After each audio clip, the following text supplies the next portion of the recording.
Nashvillians know hard work. But listen, that doesn't mean you have to do it all yourself. TaxRabbit has been helping folks in Music City for over a decade with everything from furniture assembly to minor home repairs. If it's a gorgeous weekend out, do not let that to-do list ruin it for you. Just hop on the TaskRabbit app, describe what you need, and find a skilled tasker right in your neighborhood who can take it off your plate. Pricing is totally transparent. You'll see the hourly rate up front, which includes the tasker rate and the service fee, so there are no surprises at checkout. Download the TaskRabbit app or visit TaskRabbit.com today to get those home to-dos crossed off. This is Your City Could Be Better, because it could be.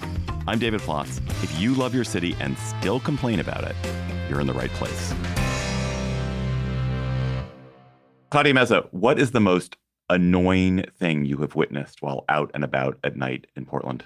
I think just the fact that there aren't enough things open past 10. Like our downtown area also in particular just becomes a little deserted, a little ghost townish. So the annoying part is there's not enough stuff happening for you. Oh, 100%. And it's interesting because we do have like the most strip bars per capita. So the sad irony that we cannot sustain, you know, a thriving nightlife when I feel like we have all of the ingredients, you know, and it's just not there yet. So Claudia's Portland, Oregon may soon become the latest American city to have a night mayor.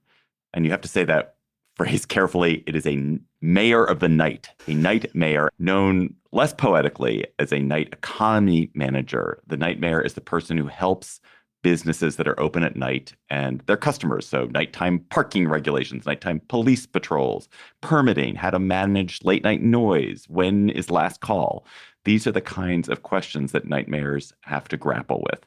It is a concept that began in Europe and has now migrated to the US, where I think 16 cities have a night mayor or some form of night economy manager. So Claudia Meza, you're the host of CityCast Portland. What is driving the move for a night mayor in your beautiful city?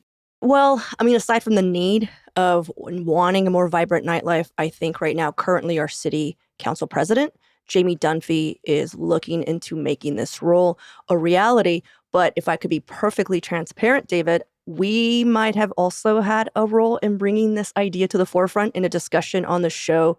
During our last mayoral race, we had this amazing candidate, Lee Vostis, a.k.a. Viva Las Vegas, single mom, writer, activist, musician, one of our city's most iconic strippers. Her policy ideas felt like they could strengthen our downtown core where she works. And when she lost, like we all kind of assumed she would, including herself, we lamented how strong of a candidate she would have made if we had a mayor of the night. She was well-respected, connected, all the stuff. So last year, we actually brought on Philly's night economy director, Raheem Manning, on the show, asked him what he does exactly, talk through whether Portland could benefit from this type of leadership. And pretty soon, the city was reaching out, asking us for our opinions. And I don't want to pat ourselves on our back, but I think we for sure helped. I think it's all gaining traction now because our mayor is focusing his sights on downtown. And I think Jamie Dunphy, our council president, has always just been night mayor curious. So in Portland, you already mentioned that maybe one of the problems the night mayor could address is not enough night activities. What are other challenges or annoyances specific to your city that you think a night mayor could help with? I think just overall declining foot traffic downtown, especially, and all the social issues that brings. You know, Portland has never been a 24-hour city, but pre-pandemic, we did have a much livelier downtown where certain streets would get shut down for the weekend and, you know, for pedestrian safety and club hopping, that kind of thing.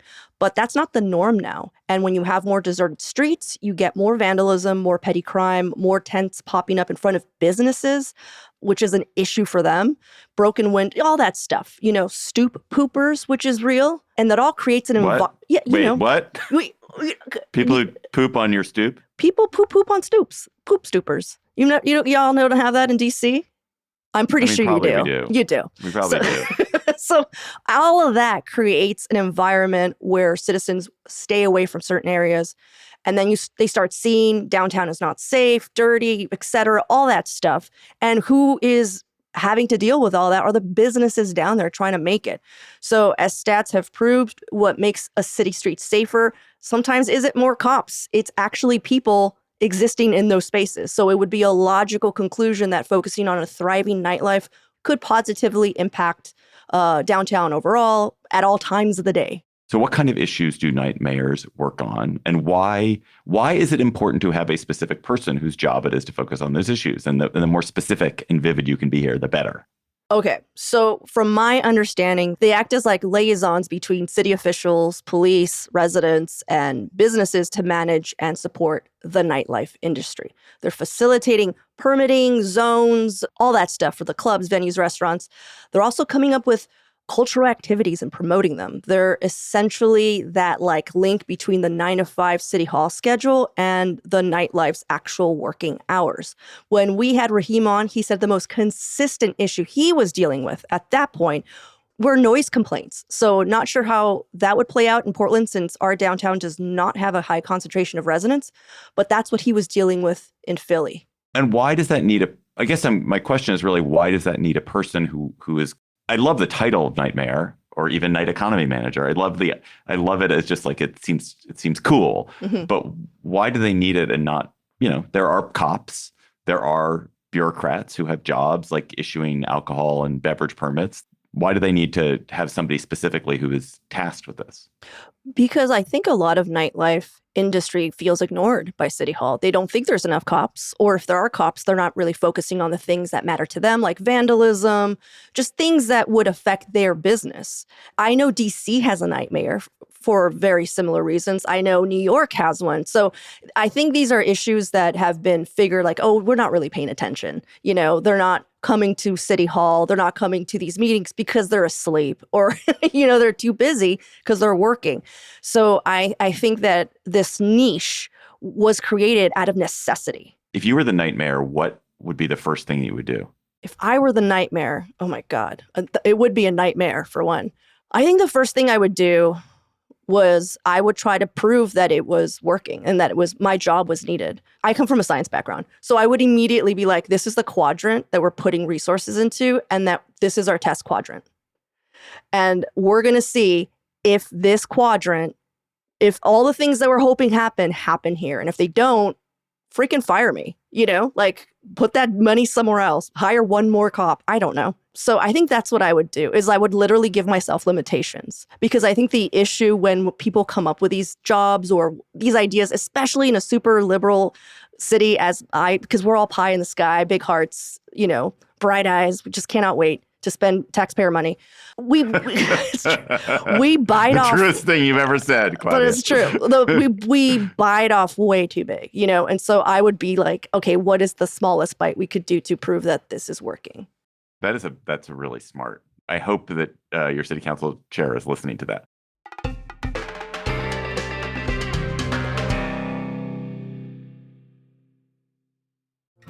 Hey y'all, looking for a reason to touch some grass this spring? Nashville Earth Day is coming up on Saturday, April 18th from 11 a.m. to 5 p.m. And it's all happening at Centennial Park. This free, family-friendly festival is all about celebrating our planet and finding simple ways to make a difference right here in Middle Tennessee. You'll find more than 75 exhibitors and vendors, from local growers and makers to nonprofits and sustainable small businesses. Plus, live music headlined by the Watson Twins. Also, a speaker's tent, Kidsville games and activities, an EV car show, yoga, and lots of food and drinks galore. Oh, and free trees. How could I forget? Yes, really, while supplies last. Nashville Earth Day is produced by the nonprofit Centennial Park Conservancy in partnership with Urban Green Lab and supported by Amazon and CityCast Nashville. Join us on April 18th and visit NashvilleEarthDay.org for more details. Which cities in America and in Europe have nightmares? You mentioned New York, my city of DC, Philly, it sounds like. Are there others and also European ones? Yeah, well, San Francisco, Boston, Atlanta, there's actually a lot. There's like between 15 to 20 American cities with active night mayors. The concept did start in Europe, so there are like way more European cities with active night mayors. I think the position originated in the Netherlands. In Amsterdam, though, they actually vote for their night mayor. It's like a for reals thing. And I think Oh most my American goodness. cities, yeah, they're like assigned, like this guy or this gal. Oh, So it's I mean, Amsterdam, that would be an important job. It is a very important It job. probably is more important than being the day mayor I of would Amsterdam, honestly. Really? So when you look at cities that have night mayors, how has the nightlife of those cities changed? What do they say about that? What improvements or differences do people cite in those kinds of cities? Right. Well, I just want to specify I'm not a night mayor scholar, just immediately. So I can't speak for every city with one, but from the reading I've done and the single night mayor that I was able to interview, he was saying cultural activities increased, foot traffic increased, profits definitely increased. He gave us like an insane number that I couldn't verify, but it was just like, what? You know what I mean? Just like hundreds and thousands of dollars. Safety increased. All good things. Again, the biggest gripe I heard was that once you get a lively nightlife, it gets loud and that neighbors can get annoyed about it. So it appears that this is a good thing overall for cities that have these nightlives. Are there problems that don't necessarily get fixed by night mayors? It sounds like one problem that gets created may be noise because people are so bustling and they're out and about.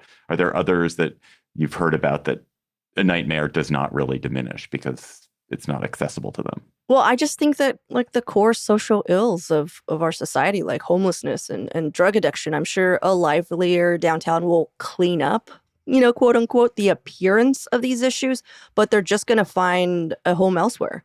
I don't think it's solving homeless. Like you might have less poop stoopers, but they'll be pooping somewhere else, Like I don't imagine that that's going to go away entirely. Does the night mayor actually work at night? Is the job you're like on 4 to midnight, or do you work during the day and then you occasionally, once in a while, you'll go out at night just to see how things are going? But basically, your job is like everybody else's job. It's kind of a 9 to 5er. Well, when I was talking to Raheem, Philly's night mayor, he was like, yo, last night I was going to events, 11 p.m., midnight, visiting this business owner who wanted to talk to me, this business owner. And then I had to be at a city hall meeting at 8 a.m. So his schedule sounded painful to me. He must be sneaking naps. But it sounds like, again, since you're working with both of these communities, you have to physically be there or else you're not the night mayor. And you also have to like run back to City Hall and like figure it out with them. So gosh, I don't know. It doesn't sound like an ideal schedule. Yeah, I mean, I guess because if it's a coordination job, coordination requires coordinating with both groups of people, the people who are working at night and all these people who don't work at night, but who issued those permits or who are the shift in charge of the cops who work at night. And those people are not working necessarily at 9 p.m. And so, yeah, that must be a very complicated schedule for people. Yeah. So what actually has to happen in Portland for you guys to get a night mayor? The president is night mayor curious, but what else has to happen for you guys to get this person? And how much, what kind of budget do you need for a night mayor? So, I mean, the first thing that has to happen, it has to be approved by all of city council. There's 12 of them. And I'm sure the mayor and then our new city administrator has to be like, yeah, we have the money, or like, we're also on board. They're going to have to build the system of communication within City Hall, like how they're going to help shape policy, move permitting along. Because if they're like promising this person is going to, because also our permitting office, lovely people, just endless, just vague, just whole of red tape. So how are they going to be able to push stuff along further than themselves alone? The business owners by themselves, escalate complaints, all of that. They all got to figure that out, I would imagine. Because if they hire this person and they're like, oh, I don't know. I mean, like that's a person set up for failure. And so far there hasn't been legislation. It's just, why are they not getting around to it? I guess if you guys were talking about this a year ago, why aren't they getting around to it now? Well, as you know, with funding and stuff, it's always like what pot of money it comes from. So yeah, we might have $500,000, but was it assigned for this or for that? Or, do we have general fund money for this? Do we have, and we don't. David, we're actually in a deficit. Like, we're not flush with cash right now. Neither is our county or whatever, because of all of the issues that we've had to deal with, our housing crisis. So I think any kind of new expenditure has to like really be vetted. I mean, in order for the city to approve it, but also for like the community to be like, nice, good job. Because if they do this and all the rest of Portland is like, we don't need a freaking nightmare, we need more housing, that's going to be an issue, for the people who want to get voted back in, all that stuff. So I think that's why they're so careful. And again, David, I swear to God, it's just like me yelling, we need a nightmare. And like, I think I love that you're like down for the idea, but I know that City Hall is thinking about it, but I don't think it's like the first, like they wake up and they're like, what's up with this nightmare? Like, that's really gonna, like, I think they're thinking about it now because they really are thinking about our downtown core. I mean, it's kind of, I don't know. It's one of these ideas I remember when you talked to me about this a year ago, and then when you guys pitched this as an episode for Your City Could Be Better, I was like, this is so obvious. This is such an obviously good idea. Yeah. It's so obvious that there's this whole like incredibly important experience of city life, which is, why do people live in cities? One big reason they live in cities and not in other places is that cities hustle and bustle, and they hustle and bustle at times of day that like small towns don't. And those times of day are night. And yet the city, the kind of official city, except for cops, basically shuts down and sort of leaves. It's like, oh, you guys do your seamy stuff at night, and we'll check in with you in the morning. Yeah. Check in on all the crime. But it's so obvious that, like, oh yeah, if you just sort of applied some level of care and attention to the specific problems that come with the night, you'll get a better result. It's such a good idea. I can't believe you have to convince your city council president and your mayor that this is a real stretch. Yeah. I mean, we did have conversations with them. And I think at first they thought it would be like an honorary position. And I had to be like, you got to pay this person. This is a real job.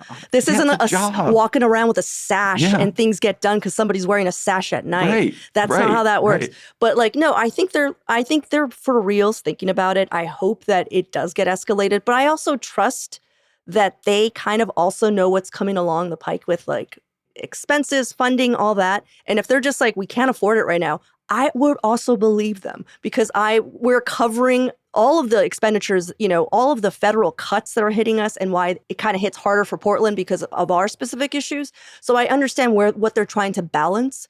But if it's a good enough idea, and our mayor is pretty ambitious, and he really was like, I'm going to fix downtown, I feel like this is a perfect idea to start moving that along. Yeah. Come on, mayor. All right. Last question of this segment, Claudia.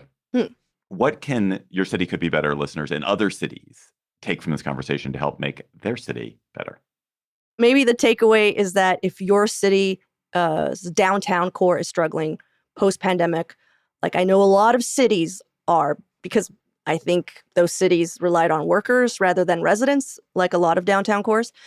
Focusing on nightlife, the arts, cultural events, maybe even getting more people interested in moving downtown is a viable option. I feel like that's where my city is going, and I'm personally very excited about it. For example, David, we just heard about the Pink Light District that's forming downtown. This is a poetic vision that it's starting from the pink blossoms of our cherry trees on our waterfront to the Big Pink, which is one of our most famous buildings downtown. You might have seen it when you visited, David. It's famously big and pink.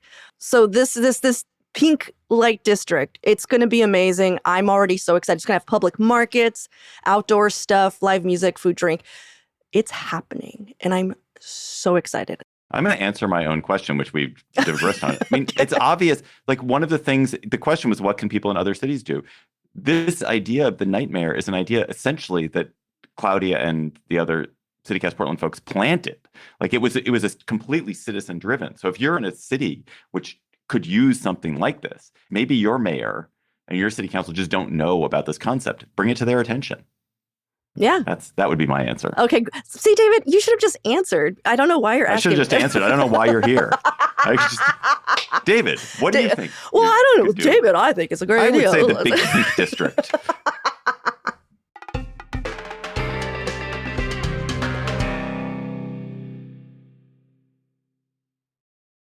Claudia, we have one other second segment here. Oh, okay. Our Word on the Street segment. And our Word on the Street segment, slightly slightly lighter, although how could we get even lighter? But we are. So Portland is a city that brands itself as weird. And it's like Austin does that as well. And there's some other cities that do that. But what do you do when things that are weird get normalized? And one of our colleagues, Elizabeth, was pointing out that you guys popularized the idea of the naked bike ride. But now the naked bike ride is like a thing that happens in lots of other cities. So how do you stay weird enough to be like cool, but not so weird as to be unappealing, but also not so normal as to just be like every other city? So how do you live on that line? I wasn't aware we were branding ourselves as weird. I think those allegations are outside perceptions of fact-based truths just about my city. It's not like a careful marketing ploy. Do you remember that we had like this all-staff meeting yesterday, and you I asked, do remember. Yeah, I was there. You were there, right? I was there. You were there. And you asked all the new employees, what is the thing? Because that's how you introduce yourself to CityCast. What is it, the top thing you love about your city? And our latest, our CityCast Portland team member, Grace, was basically saying, hey, I have a neighbor who walks his dog with his pet crow on his head. And that is my favorite thing about my neighborhood. And that dude is just living his life, David. Like, that dude pays his taxes, has kids. It's not existing to freak out the man. Also, know that dude is probably envied by everyone in the neighborhood because we all want a crow best friend. Like, that's a Portland flex. And I also think that, like, keep Portland weird or keep anything weird is not fully understood. For one, the originator of that slogan is Austin, which is why I was like, yeah, we steal a lot of stuff. That's Austin. And they were using that in their like downtown area to remind people to shop local and keep their local identity from being diluted by what was coming, which was big box stores, Starbucks. So what that slogan to me actually means is stay true to your roots. Like, stay true to what makes you, weird. Not like, hey, let's go freak out Fox, or like, let's put on a Mad Hatter hat and ride a unicycle. Though that does happen, but that's just what living your truth looks like to some people, unfortunately. And this is just splitting hairs. World Naked Bike Ride is a worldwide event that was started in Vancouver, BC, way before Portland started ours. So I think Portland is just known for it now because of the protests, and we do consistently have like the largest one. But now we have two. Why? You didn't ask, but I'm gonna do it, David. I'm gonna answer my own question. We have one because an offshoot started saying, hey, that first one got too commercial, man. It just didn't stay weird. So now we have two. I hope I answered your question. Competing naked bike rides. Yeah. Man, we're going to get even more naked. More naked. That did answer my question. I mean, I live in a city, Washington, D.C. is a city which is aggressively unweird. That is not part of our branding. We don't go for that. And so I always find it enjoyable to go to cities which do aspire to that. But I also wonder about that. How much of it is marketing? How much of it is just like, actually, we attract people who are willing to live outside the bounds, the non-crow bounds that other people live by? I don't think no one's running for Senate. You know what I mean? Like, in Portland, no one's like looking out for their political career. So I think we are a little freer. That is so false. There's so many people in Portland who are looking out for their political career. You guys have senators, you have members of Congress. In fact, you had on your biking congressman last year before he retired. What's his name? Blumenauer. Earl Blumenauer. Yeah, Earl Blumenauer. We have the normal amount of senators, and we don't have an entire city full of them. But David, you've been to Portland. Like, what did you think of it? If we have time and you feel comfortable, could you also share that story of that person who thought the dog treats were snacks? Because that's my favorite story. When you were telling me I'm trying to remember this. We were doing at 503 Day, which is the celebration of Portland. There was a CityCast had sponsored this wonderful event that you were the MC of, celebrating 503 Day, the area code of Portland, and you got it declared a city holiday. Wonderful. And we had a CityCast tent, and we had dog treats out because it was such an open area and people could bring their dogs. And now I can't even remember, but somebody came on and ate one. But you said he was talking to you and kept eating, and you said nothing. Oh, I don't remember that. That was my favorite part. It's like, David, what did you? You're like, I said nothing. He was enjoying his life. I mean, most dog treats are very edible. They just are bland. It's to me, I was like, we gotcha, David. We gotcha. You just let someone exist eating dog treats. So I would have been like, yo, sir. Claudia, we've gotten really far off topic. That was during the day. That wasn't even a night event. That was a daytime event. It was so funny, though. Claudia Meza, host of CityCast Portland, thank you for coming on. Your City Could Be Better. Listen to Claudia every weekday on CityCast Portland. As you can imagine, it is a fun show because you can hear that mischievous Meza style on this pod. Thanks for having me, David. Bye, Claudia. Bye.